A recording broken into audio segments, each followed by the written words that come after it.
Guys আসসালামু আলাইকুম। ভিডিওটা উপর টান দিবেন না, মানে আপনাদেরকে একটা জিনিস দেখাই, যে জিনিসটা দেখলে আপনারা চমকে যাবেন, কারণ উপায় থাকলে সব জায়গাতে সম্ভব। তো এই দেখেন পিছনে আমি ক্যামেরাটা করতেছি, আপনারা দেখেন।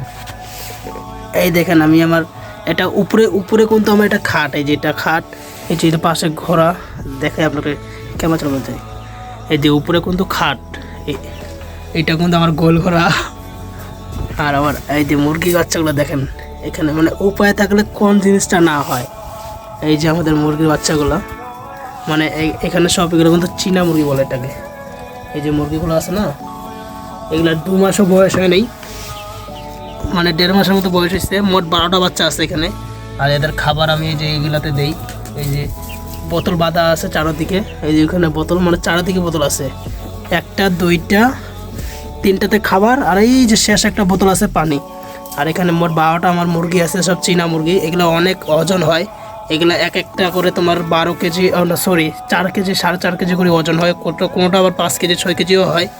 তো এটা আমার লাইট দেওয়া হয়েছে, লাইটটা আমি পরশুদিন লাগাইছি। তো গাইস এইগুলাই ছিল আমার মানে পালনের, মানে উপায় থাকলে যা হয়, মানে বুদ্ধি বুঝেন নাই। আল্লাহ হাফেজ। সবাই পুষবেন মুরগি, বিশেষ করে খাওয়ার জন্য। এগুলো কিন্তু খাওয়ার জন্য পোষা, বিক্রি করার জন্য না। 12টা